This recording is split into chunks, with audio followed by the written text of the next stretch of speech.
From New York City, the epicenter of the pandemic, this is Democracy Now!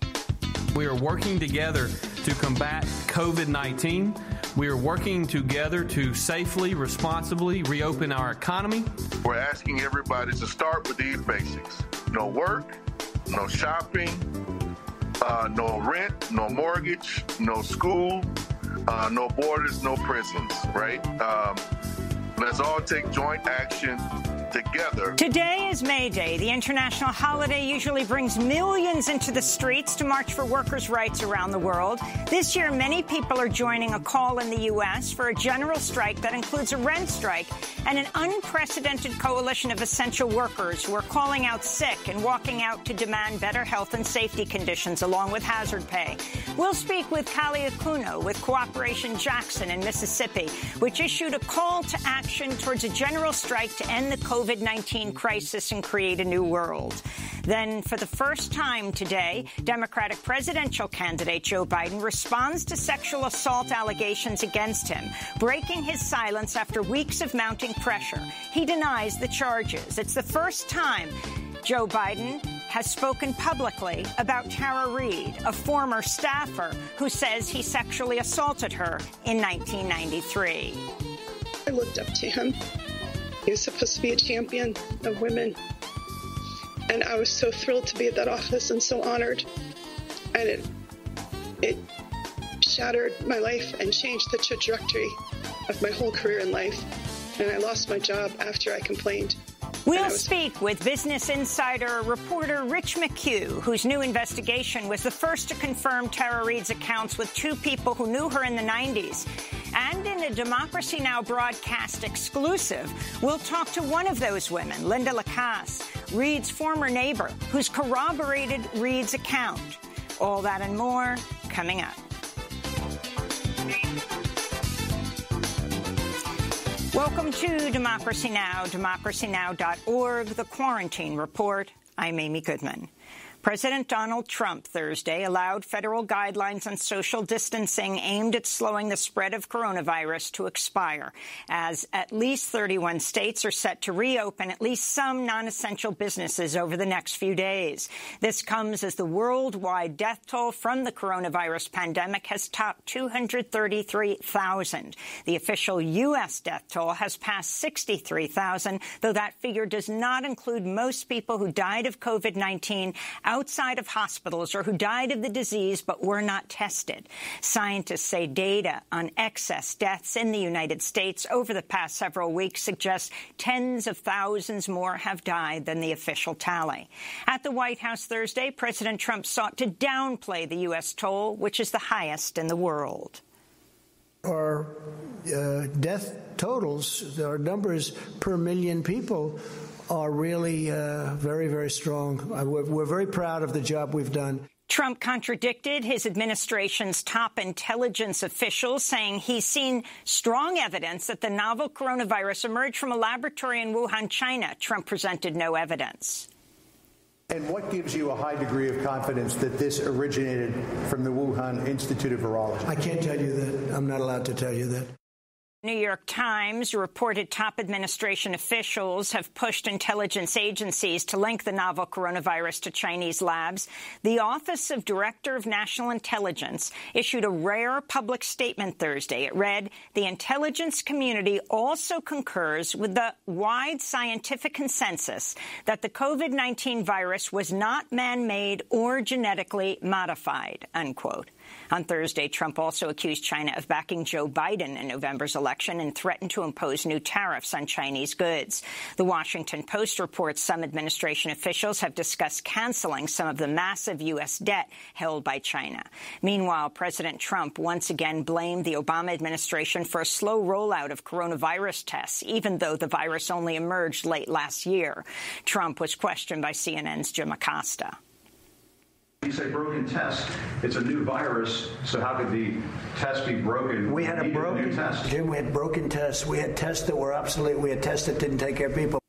In Indiana, Vice President Mike Pence wore a face mask Thursday as he toured a General Motors plant that's now making ventilators. Pence's about-face came 2 days after he violated hospital policy by refusing to wear a facial covering while meeting with doctors and COVID-19 patients during a tour of the Mayo Clinic.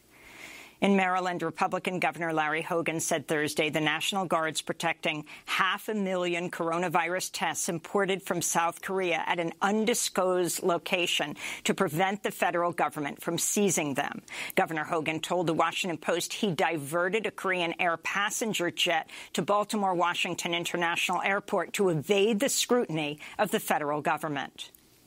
We landed it there with a large contingent of Maryland National Guard and Maryland State Police because this was an enormously valuable payload. It was like Fort Knox to us because it was going to save the lives of thousands of our citizens. At least 6 states report the Federal Emergency Management Agency, FEMA, has intercepted orders for needed medical supplies. In Texas, ProPublica reports state officials are refusing to reveal which nursing homes and long-term care facilities have COVID-19 cases, citing a state medical privacy law. At least 300 people have died in such facilities, and family members report they're unable to make informed decisions about how to best care for vulnerable loved ones. In California, Governor Gavin Newsom has ordered beaches in Orange County closed after crowds defied social distancing rules. California reported 95 more coronavirus deaths over the most recent 24-hour period. Here in New York, Governor Andrew Cuomo Thursday announced plans to deploy thousands of workers to trace the contacts of everyone who's tested positive for the coronavirus. Cuomo said he hopes to assign 30 contact tracers for every 100,000 New Yorkers. Billionaire former presidential candidate Michael Bloomberg will oversee the program. Governor Cuomo also announced that beginning May 6th, the New York City subway system will be shut down between 1 and 5 a.m. each day to clean and disinfect subway cars and stations. It's the first time in over a century of New York subway history that transit officials have canceled 24-hour service across all subway lines. The shutdown will exacerbate a crisis for thousands of unhoused residents of New York City who've used subway cars as shelters of last resort. In California, medical students and doctors with the UC San Francisco Do Not Harm Coalition staged a die-in outside the home of San Francisco Mayor London Breed Wednesday to protest her refusal to swiftly move unhoused people into hotel rooms. The die-in lasted 30 minutes to symbolize 30,000 vacant hotel rooms in the city that could be used to house the homeless during the pandemic. The protesters also held a moment of silence for 3 unhoused people in San Francisco who've died of COVID-19. In Michigan, Democratic Governor Gretchen Whitmer has extended a state of emergency declaration until May 28th over the objections of Republican state lawmakers. On Thursday, hundreds of protesters defying social distancing rules, many of them armed with assault rifles and wearing tactical gear, descended on Michigan's state capitol in Lansing, demanding a lifting of remain-at-home orders. The crowd packed into the Capitol rotunda tried to storm onto the floor of the legislative chamber. Lawmaker Dana Pahanke tweeted a photo of armed men looking down from the gallery. She wrote, "Directly above me, men with rifles yelling at us. Some of my colleagues who own bulletproof vests are wearing them. I have never appreciated our sergeants at arms more than today," she said. The protests came a day after Michigan State Senator Sylvia Santana introduced a bill to ban the Confederate battle flag from display on the Capitol grounds. Last Friday, Republican lawmaker Dale Zorn wore a face mask resembling a Confederate flag to the floor of the Michigan Senate. On Wednesday, State Senator Erica Geis called for Zorn to be formally censured. We cannot make progress or change by ignoring issues of race or by tolerating examples of hatred, whether overt, covert, by microaggression, or by accident. In Puerto Rico, activists in dozens of cars held a caravan for life through San Juan to demand the government provide more COVID-19 tests and sufficient resources for people to stay at home during the pandemic. Police stopped the caravan and said their sound trucks were illegal. When organizer Giovanni Roberto demanded police describe the laws they were breaking, they arrested him. He was released later in the night. His charges of obstruction of justice were dropped. We'll have more on the coronavirus crisis in Puerto Rico later in the broadcast. The Economic Policy Institute reports a staggering 12.7 million U.S. workers have lost their employer-based health insurance since the start of the pandemic. The finding came as the for-profit healthcare firm Cigna reported better than anticipated profits during the first quarter and said it's expecting to meet its profit estimates for 2020.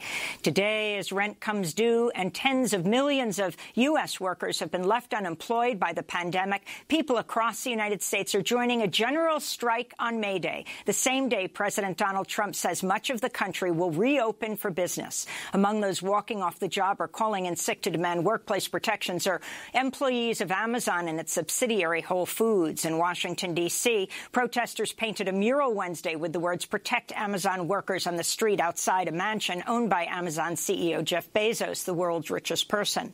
Amazon reports revenues surged 26% in the first 3 months of the year to more than $75 billion as millions of homebound Americans under quarantine placed orders online with retail stores closed. Today, Amazon's ending unlimited unpaid time off for its workers who will have to choose between returning to the job or getting fired and possibly becoming ineligible for unemployment benefits.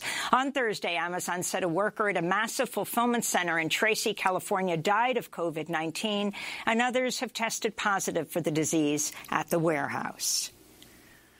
A federal appeals court Thursday ruled the Trump administration cannot withhold millions of dollars in funding from so-called sanctuary cities that refuse to cooperate with federal immigration enforcement. The ruling stems from a 2017 lawsuit filed by the city of Chicago against the Trump administration. On Wednesday, President Trump said he might withhold coronavirus aid from sanctuary states and cities unless they comply with federal immigration policies.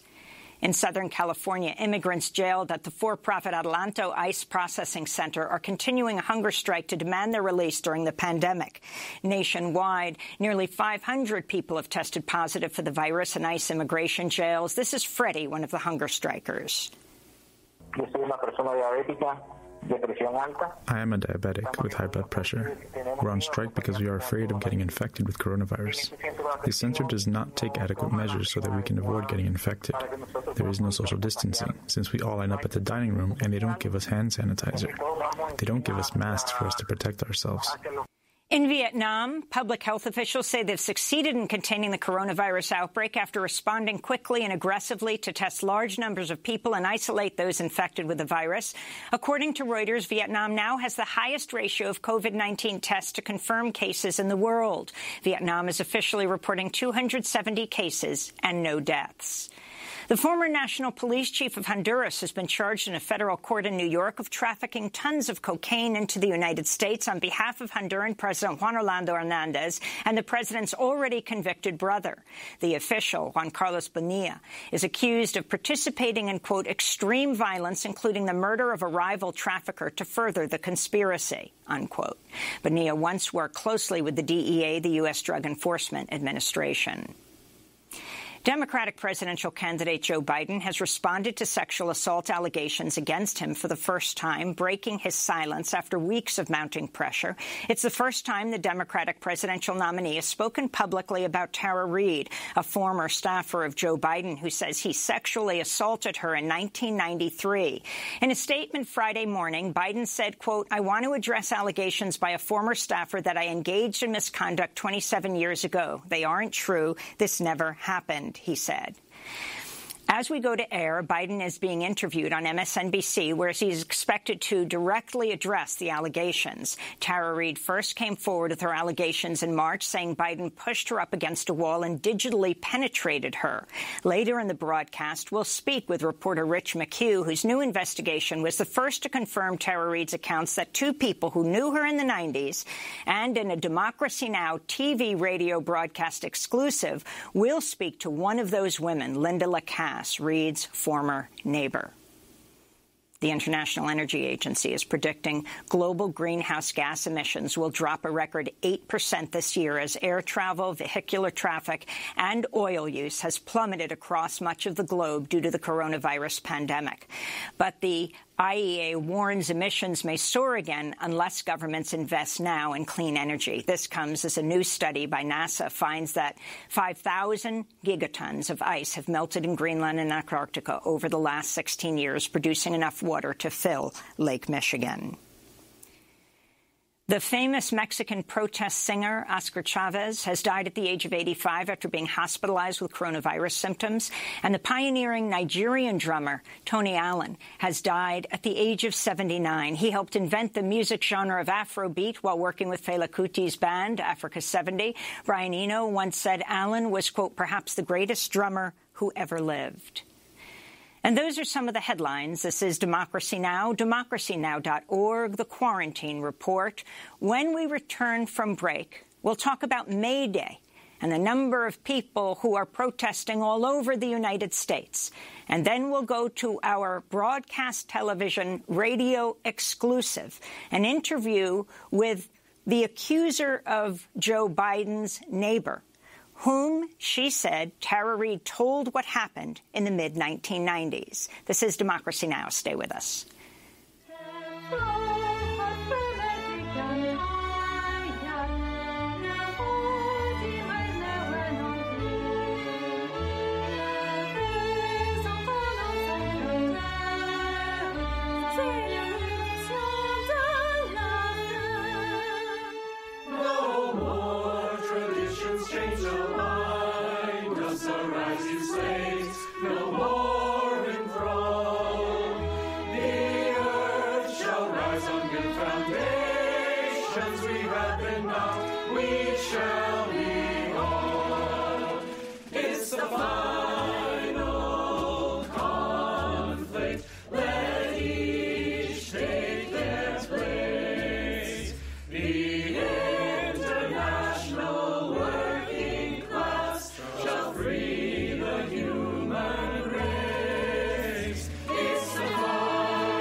Virtual version by Sing in Solidarity, a socialist movement choir in New York City, part of their May Day celebration.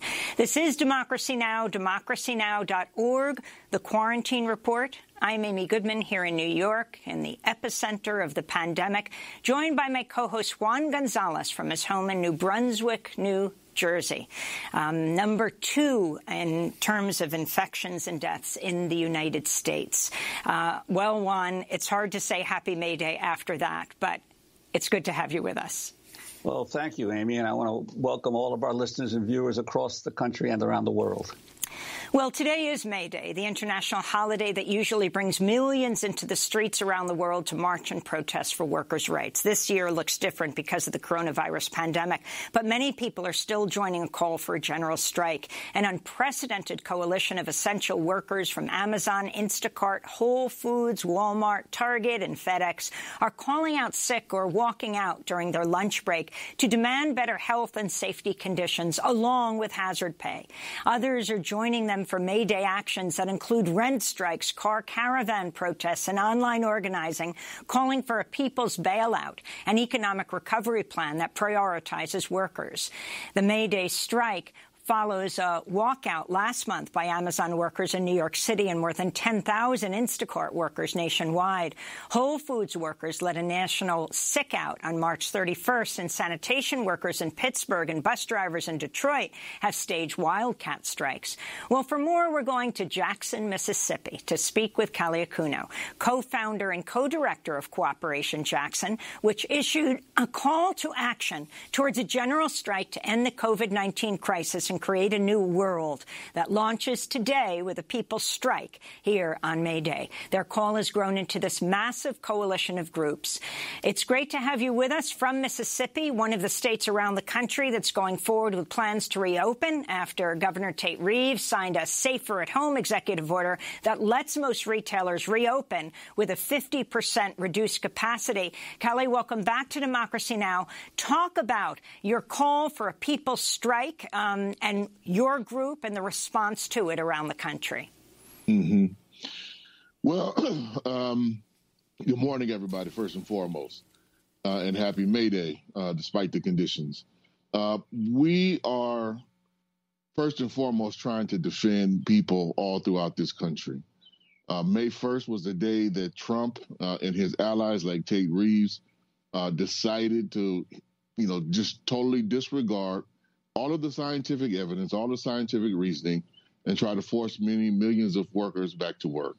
So our coalition marked that date, which fortunately for us happened to be May Day, and decided to stand up today to send a clear message that we will determine when it's safe to go back based upon the scientific evidence and reasoning.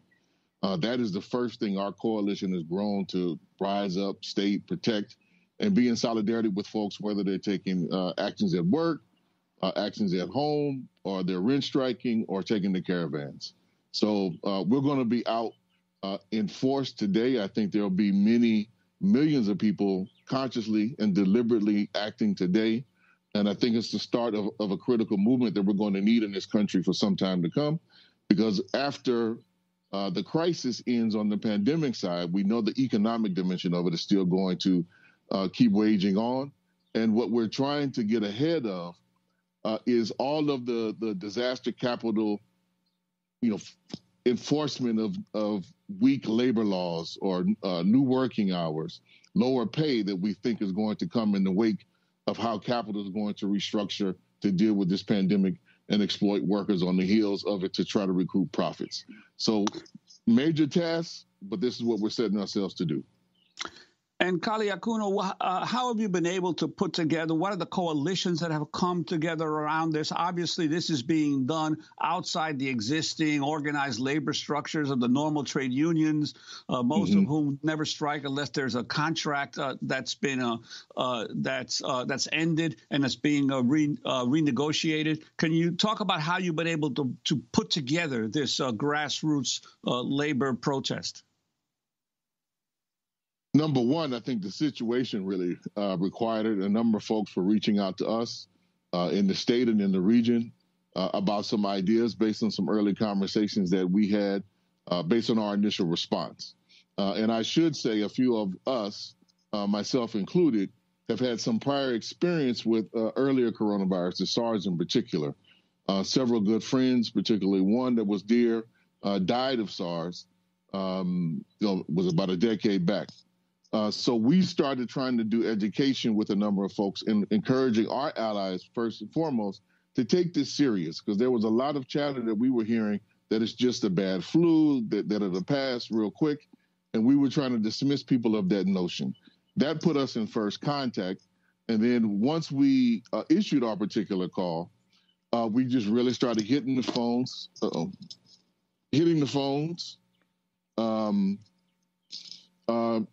working our contacts, working our allies throughout the country to join the call to heed. We did a ton of outreach to organize labor, where there's actually, I would say, more support than people might think. Many people may not be able to take action in direct name, but I think we'll see a surprising number of actions taking place by rank-and-file workers all throughout the country as a result of our call, and also as a result of all the energy and wildcat strikes that emerged in March and that are still going on. Well, interestingly, Kali, there was an article in today's New York Times that may put a little bit of an international dimension of what's going on here. There's a major battle going on right now across the border in Mexico as U.S. companies are trying to keep the maquiladoras, the plants that manufacture for the U.S. market, open, while the Mexican government wants to keep all these industries closed because there's been so many deaths from COVID-19 among factory workers. There's one plant in Mexico, a Lear plant that produces car seats, where already 13 workers have died from COVID-19, and yet the Lear company wants to keep that plant open despite what the Mexican government is saying. And the U.S. is claiming that these factories are essential to the United States, not to Mexico. They're essential to the United States, so they want the Mexican government to keep it open. On May Day, International Workers' Day, the idea that workers in other countries are being forced to keep their plants to be kept open just to service the U.S. is astounding. Well, we're seeing that in other places too. I mean, we've heard about some similar things going on in the Caribbean. It just speaks to how this particular administration has treated this with just total disregard for human life and not getting prepared and not taking it seriously, not using, when the crisis hit, the various powers at its disposal to actually protect workers or to ramp up production in such a way they could have protect workers, to stealing, I'll just call it basically what it is, the PPE for many of the states. It's been a real, in my view, criminal enterprise that we are really going to have to reckon with going forward. I wanted to ask you, Kali, about something that's happening in your community right now in Jackson, Mississippi. We just reported on what's happening in Michigan, the AK-47 gun-toting Michiganders who went and occupied the Capitol Rotunda. Some of the state legislators felt they had to wear bulletproof vests. You're in the capital of Jackson, Mississippi, where the mayor, Chokwe Lumumba, has extended a stay-at-home order another 2 weeks and also just announced he will not renew a controversial executive order banning the open carry of firearms in the city. In response, the group Reopen Mississippi is also holding an open carry gun rally today at the same time as your May Day actions? That is correct. That is correct. We've been monitoring as much of the right-wing radio and some of the communications monitor all night, myself included in that, trying to get some understanding of the various movements that they might take.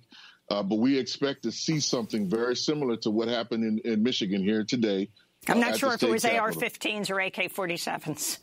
It'll be all of that here and then some, because our laws here are even more open than they are in the state of Michigan. So if they decide to come, they'll have kind of every advantage to be out on the street and to try to be as intimidating as possible. We know that our city police will probably respond, try to protect as many folks as possible. We're not quite sure, to be real with you, Amy, what's going to happen with the state police, given some of the track record that we've seen at times with protests similar to this. So it makes for an interesting day.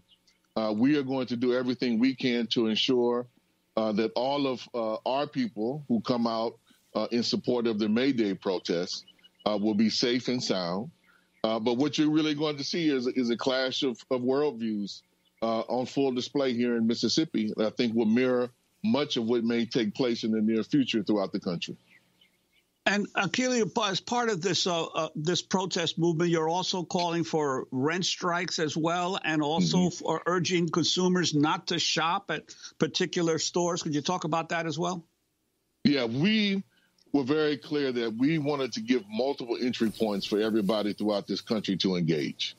That was a critical thing. We know there's a lot of workers, given the nature of the contract, who could just initially go on strike.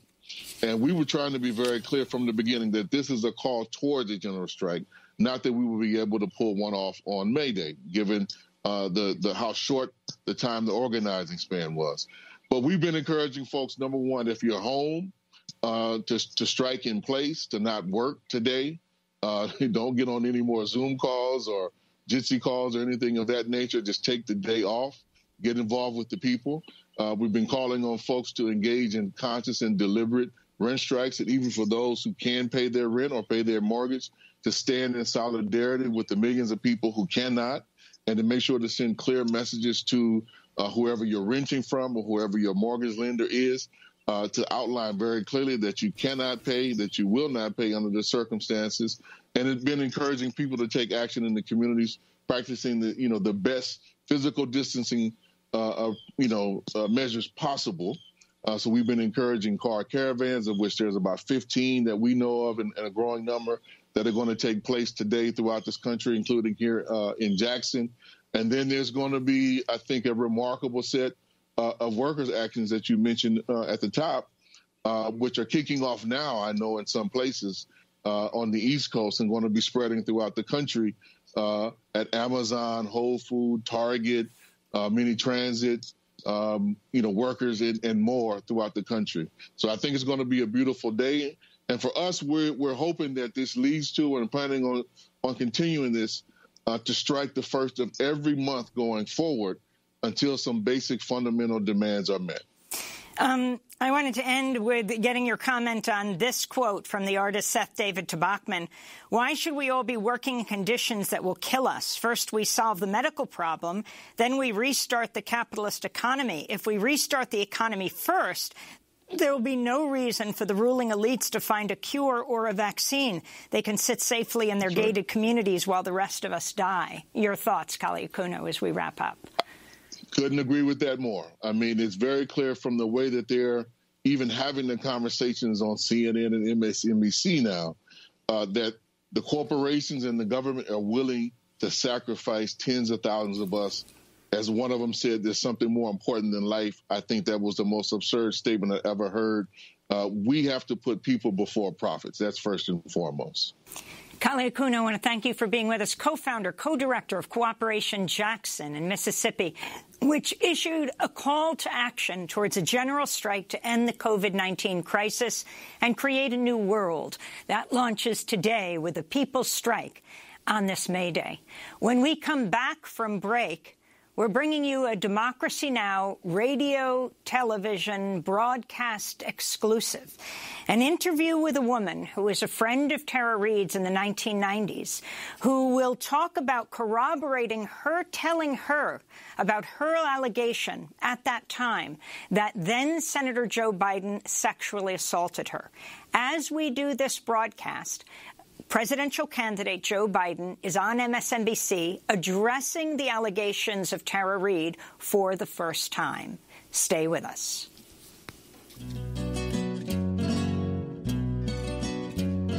Se vende mi país por todos lados, la tripa, el corazón y sus costados. Se vende mi país a cuatro vientos, su sangre, su sabor, sus alimentos. Se vende mi país cada momento, su hambre, su dolor, su sentimiento. Se vende mi país con todo y gente, se vende la palabra independiente. Yo no lo vendo, no, porque lo quiero. Yo no lo vendo, no, mejor me muero. Yo no lo vendo, no, porque lo quiero. Yo no lo vendo, no, mejor me muero. Se vende mi país y da coraje. Se vende mi país, es un ultraje. Se vende mi país y sus petróleos. My Country for Sale by Oscar Chavez. He's died at the age of 85 after being hospitalized with coronavirus symptoms. This is Democracy Now!, democracynow.org, the Quarantine Report. I'm Amy Goodman with Juan Gonzalez. For the first time this morning, presumptive Democratic presidential nominee Joe Biden has responded to sexual assault allegations against him on MSNBC's Morning Joe, breaking his silence after weeks of mounting pressure to deny allegations put forward by Tara Reade, a former Biden staffer, who says he sexually assaulted her in 1993. In a statement Friday morning, Biden said, quote, "I want to address allegations by a former staffer that I engaged in misconduct 27 years ago. They aren't true. This never happened," he said. This is Biden speaking on MSNBC just before we went to broadcast. Would you please go on the record with the American people? Did you sexually assault Tara Reade? No, it is not true. I'm saying unequivocally, it never happened. And it didn't. It never happened. Do you remember her? Do you remember any types of complaints that she might have made? I don't remember any type of complaint she may have made. It was 27 years ago, and I don't remember, nor does anyone else that I'm aware of. And the fact is that I don't remember. I don't remember any complaint ever having been made. Have you, or your campaign, have you reached out to her? No, I have not reached out to her. It was 27 years ago. This never happened. And when she first made the claim, we made it clear that it never happened. And that's as simple as that. Joe Biden was being questioned by Morning Joe's Mika Brzezinski about his senatorial records at the University of Delaware, which are sealed to the public, and his comments during the Brett Kavanaugh Supreme Court hearings, in which he said, for a woman to come forward in the glaring lights of focus nationally, you've got to start off with the presumption that at least the essence of what she's talking about is real, unquote. Joe Biden's denial comes as two more people have come forward this week to corroborate the account of Tara Reade. Business Insider reported earlier this week that Reade's former neighbor said the pair discussed the assault in detail in the mid-1990s, and that Tara Reade described then-Senator Biden pushing her up against a wall and digitally penetrating her. A former colleague who also knew Reade in the mid-90s said she'd spoken of being sexually harassed by her former boss in Washington, D.C. Tara Reade first came forward with her allegations in March. She recounted the incident on Democracy Now! A warning, her description is graphic. I was approached by my supervisor. She handed me a gym bag and said, hurry, Joe wants this, so get it to him. He's meet you down towards the Capitol. And I went down the stairs, and I don't remember exactly where I was because there's connections between the Russell building and all of that and the corridors. But we were in a semi-private location. It wasn't a room. It wasn't the Russell office building. It was, his office. It was down in the corridors. And I handed him the gym bag. And then it was one, as I described, fluid moment. He was talking to me, and he said some things that I don't recall. And I was up against the wall, and I remember the coldness of the wall, and I remember his hands underneath my blouse and underneath my skirt, and his fingers penetrating me as he was trying to kiss me, and I was pulling away. And he pulled back, and he said, "Come on, man, I heard you liked me." But he was angry. It was like a tight voice. And he tended to smile when he was angry. And he isn't like the Uncle Joe like everybody talks about now. He was younger. He was my dad's age at that time and very strong. And he looked insulted and angry. And I remember feeling like I had done something wrong when he said that statement. And then I was standing there when he said, he was still near me. He said, pointed his finger and said, "You're nothing to me. You're nothing." And he walked away. And I don't remember exactly where I went after. I think I went to the restroom to clean up, but I don't remember precisely. The next memory I have is sitting on the cold stairs in the Russell building back stairs where the big windows are. And I remember just my whole body shaking. And I remember knowing that I had made him angry and that my career was probably over. Sitting on those stairs, the reality hit me. The next thing I remember was that night and talking to my mom, and she was like, "You need to file a police report. It's a sexual assault." And I didn't think of it as sexual assault, and I didn't really understand. And I was trying to just get over the shock of it because I looked up to him. He was supposed to be a champion of women. And I was so thrilled to be at that office and so honored. And it shattered my life and changed the trajectory of my whole career in life. And I lost my job after I complained, and I was fired. That's former Biden staffer when he was senator, Tara Reade, speaking in a Democracy Now! TV radio broadcast exclusive. To see the full interview, you can go to democracynow.org. We were following up on a podcast interview done by journalist Katie Halper. Many news outlets were slow to report Tara Reade's allegations, but her story gained renewed attention last weekend when archival video emerged of Reade's mother anonymously calling into Larry King's show on CNN in 1993 and making a reference to what happened to her daughter Tara. Hello. I'm wondering what staffer would do besides go to the press in Washington. My daughter has just left there after working for a prominent senator and could not get through with her problems at all. And the only thing she could have done was go to the press, and she chose not to do it out of respect for him. Or she had a story to tell, but out of respect for the person she worked for, she didn't tell it. That's true. Tara Reade has confirmed the voice of the caller was her mother, who died in 2016. Joe Biden's campaign has denied Reade's sexual assault claim, calling her allegation untrue. All this comes as Joe Biden has picked up several high-profile endorsements this week, including House Speaker Nancy Pelosi and Congressmember Pramila Jayapal, who co-chairs the Congressional Progressive Caucus. Well, for more, we're joined by the Business Insider reporter, Rich McHugh. He's a former NBC News producer where he worked with Ronan Farrow on the story of Harvey Weinstein's serial sexual assaults. Rich McHugh's recent investigation confirmed Tara Reade's accounts with two people who knew her in the 1990s, and were joined by one of those women, Linda Lacasse, a former neighbor of Tara Reade, who's corroborated Reade's account. And she will be talking about that for the first time in a broadcast interview. Rich McHugh brought out the interview with her in print in Business Insider. Rich, let's begin with you. Talk about this story. Joe Biden, as we speak, is saying it's not true.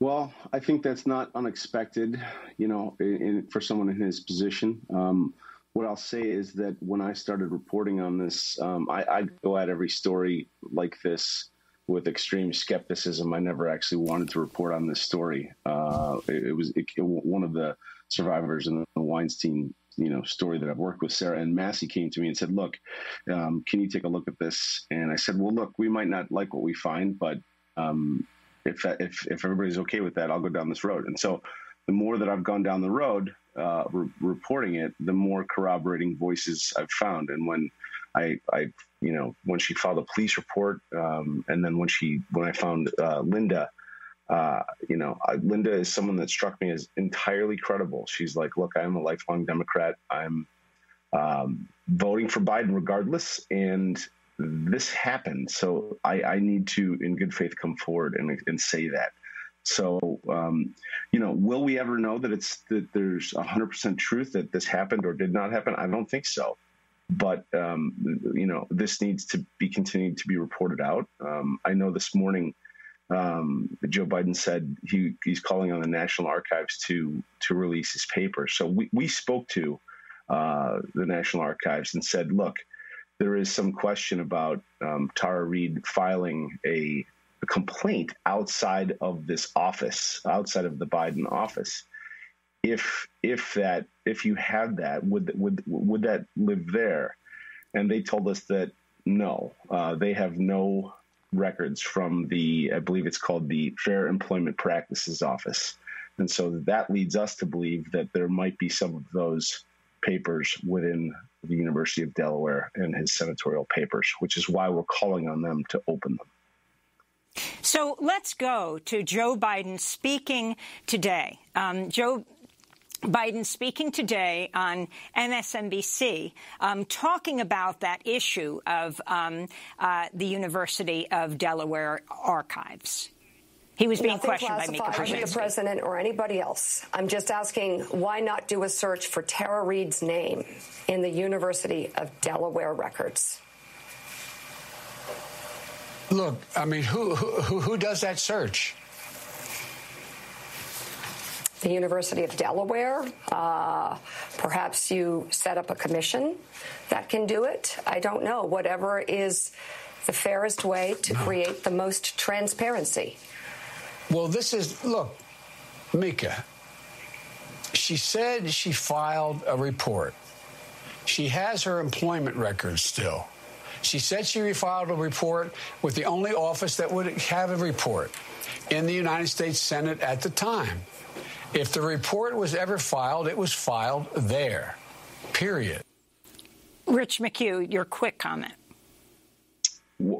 From speaking to the National Archives, they say no, they would not have that report, that it would not be within the National Archives.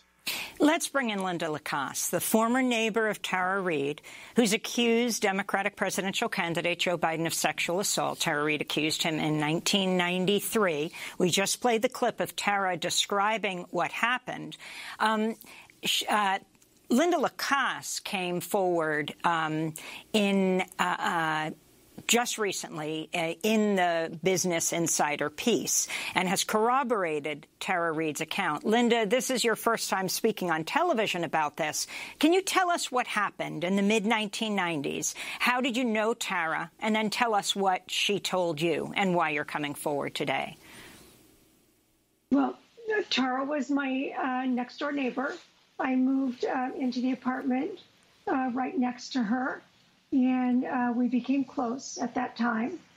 And she told me about it when we were having a conversation. And so, as Rich put forth in the article in the Business Insider, I was having a moment outside. I was outside and I had just received some papers. And I was upset about them, and she came over, and we were talking about violence, because I had experienced violence myself. And she started telling me about Joe Biden and what he had done. And basically, she told me that he put her up against a wall, and he put his hand up her skirt, and he put his fingers inside her. And she was very distraught, and she was very upset, and she was crying. And that's how that conversation happened.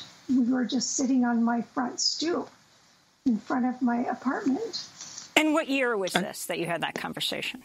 Well, it was either 1994 or very early, 1995 or early 1996. And Linda, if you could talk about your response at the time. Did she tell you it was Senator Biden who she had worked for? She did. She did tell me that. And, I really didn't pay that much attention at the time. I didn't really care much about politics. I knew she worked for him. I didn't know really who he was much. I didn't put that much importance on it. So, oops. But can you talk about why you've decided to come forward now? I understand you're a Biden supporter. Is that right? That's correct. I'm a strong, lifelong Democrat, and I am a Biden supporter. And, I didn't know about all the stuff that was going on in the news. She told me about it last month. She called me, and she told me that she had decided to come forward with it. And I said, and she told me about the allegations, and I said, oh, yes, I remember that. So then we talked again a little over a week ago, and I volunteered to come forward. And again, I worked so much, I hadn't really had time to pay as much attention as I could have. But I did volunteer to come forward. And the reason I volunteered to come forward is just I feel that the truth needs to be told, and her truth needs to be told. I believed her back then when she told me, and I believe her now. And just talk about how you mesh believing her now that she was sexually assaulted by her boss, by Senator Joe Biden. That's her allegation. If you believe her, why you support him? It's a difficult thing. I've always supported him, And I just have to keep supporting him now. And it's a little bit harder now after this allegation. I'm a definite anti-Trumper. So I'm having a little bit of a hard time with it. So, but mostly it's an anti-Trump thing. And, you know, he went on, I saw him on Morning Joe this morning, and he looks very believable too. But I'm hearing this today, and I heard Tara a long time ago telling me that. So I'm struggling with it, with the election now. Well, But I'm still going to vote for him. Let me bring back in Rich McHugh. Your thoughts on how the media has covered this story. I mean, ultimately, the New York Times did a piece, New York Magazine, Rebecca Tracer did a piece. Of course, MSNBC is now interviewing Joe Biden today. You've had a lot of experience with NBC in trying to bring out the Harvey Weinstein story first on NBC with Ronan Farrow. But talk about the progression of this piece. I think the media was afraid.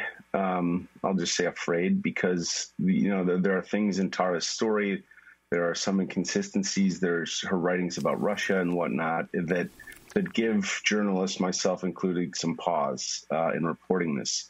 But when you're at a network level, you weigh those things even more carefully when the allegations are against a, you know, presumptive Democratic nominee. That said, I'm a little surprised at the fact that the lack of coverage after more voices, corroborating voices, came forward, even after Linda came forward. Talk about who else, Rich. Well, so right now on the record is, so at the time, Tara said she told her mother, who is since deceased in 2016. So we can't hear from her, but we did just hear from her on Larry King. She didn't name Biden, but she did say things that make sense according to Tara's story. And Tara did tell us about this before it was unearthed. So we were looking for it. She said she told a friend at the time contemporaneously. I've spoken to that friend a lot and interviewed her, and her story lines up exactly. I find no inconsistencies with that story.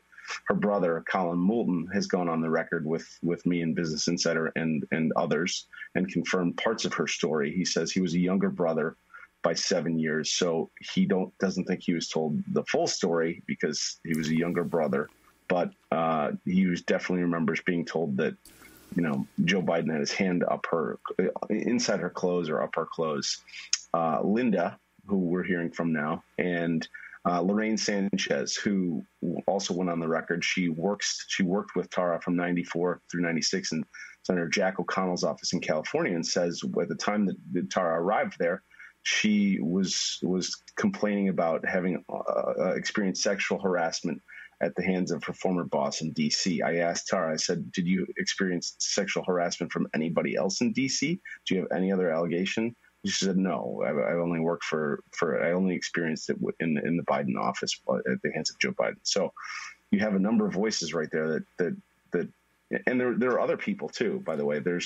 I spoke with an intern who worked under Tara in the Biden office, and she says she doesn't remember Tara saying anything about sexual harassment or about sexual assault. But what she does confirm is that Tara was, all of a sudden in mid-April 1993, Tara was replaced, and she was no longer her supervisor, which she found odd. I want to put President Trump on, who was questioned about whether he thought Joe Biden should respond to the allegations. I don't know anything about it. I don't know exactly. I think he should respond. You know, it could be false accusations. I know all about false accusations. I've been falsely charged numerous times. So that was President Trump, who has himself been accused of rape and sexual assault repeatedly by dozens of women. Rich McHugh.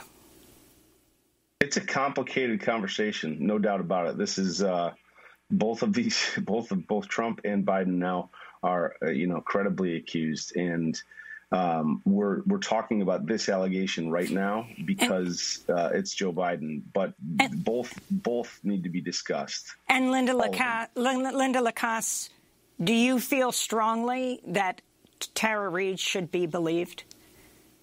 Absolutely. Absolutely. I believe her 100%. Well, I want to thank you both for being with us. Linda Lacasse has come forward, who corroborates Tara Reade's story, says she told her about it in the mid-1990s. And I want to thank Rich McHugh, who wrote this piece in the Business Insider. We will link to that. He's an investigative reporter, former NBC News producer, worked with Ronan Farrow on the story of Harvey Weinstein. This is Democracy Now!, democracynow.org.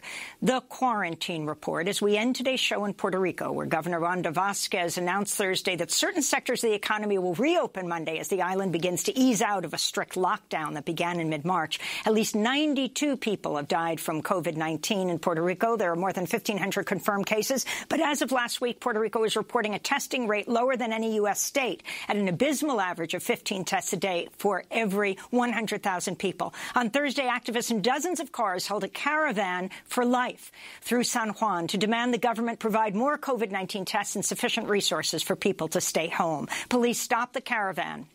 This is some of the voices.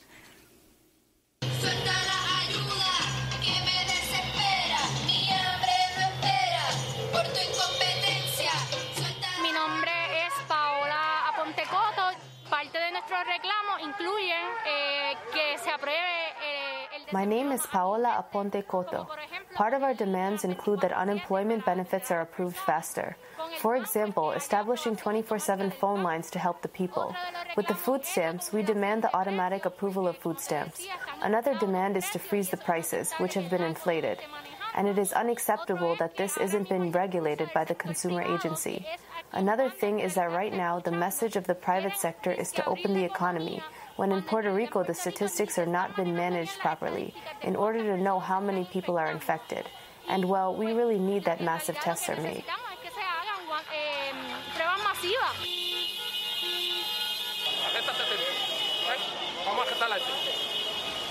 Arrest this guy. Let's arrest this guy. You're getting arrested now. Arrested. It's over. The patience is over.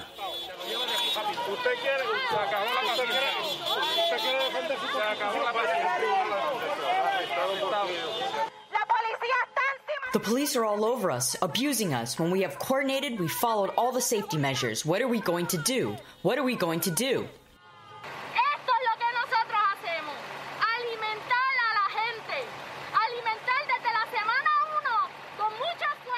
This is what we do. Feed people. Feed.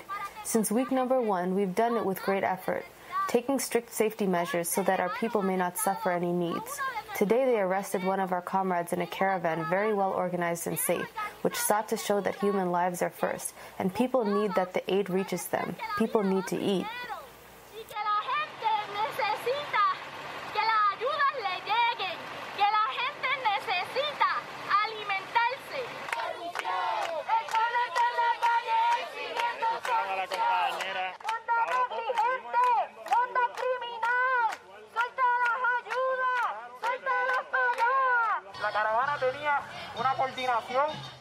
The caravan had coordination. It had security protocols. The stopping points of the caravan were publicly known, and it was the police that decided to block the transit, and beyond it, they put our lives at the risk of contagion. That's Voices of the Caravan of Life, and this is San Juan Mayor Carmen Yulín Cruz. No one in Puerto Rico has received the $1,200 from the federal government. We are having problems with the local $500 that the governor said that was going to distribute. There's more than 130,000 unemployment requests that have not been filled. The same thing with people getting food stamps. Special thanks to Democracy Now! Correspondent Juan Carlos Davila in Puerto Rico.